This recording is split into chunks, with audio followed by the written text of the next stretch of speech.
Ang PCA ay isa sa pinakamamahal kong pamilya. Talagang masaya tong school na to. Dito ko sa school naranasan yung lahat ng mga masasayang moments, malulungkot na moments, pero ang maganda sa school dahil kahit sa kabila ng mga kasiyahan at kalungkutan, sama-sama pa rin kami.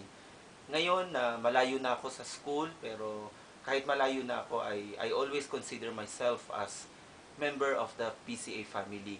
Now that you are celebrating Teachers Day, sa lahat ng mga co-teachers ko, lalo na sa aking pinakamamahal na dalawang ina, syempre si Ma'am Padlan at ang aking inang dragon, si Ma'am Alinday, at sa aking mga friendship dyan.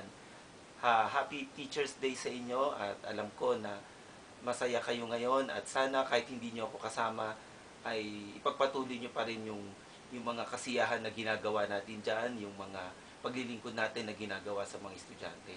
At sana sa mga teachers na nandyan, ay hindi ko man kayo maisa-isa, ay manatili sana kayong maging inspirasyon ng mga estudyante ninyo. At sana darating din yung time na kung meron kayong ibang opportunity katulad ko ay matagpuan ninyo yung opportunity na hinahanap ninyo sa buhay ninyo. Sa inyong lahat, namimiss ko talaga yung mga kasiyahan natin, mga banding, mga kainan, mga tawanan, mga gimikan, mga biruan. Nakakamiss yan, wala dito yan sa Canada. Pero binabati ko pa rin kayo ng Happy Teachers Day at mahal na mahal at miss na miss ko kayong lahat.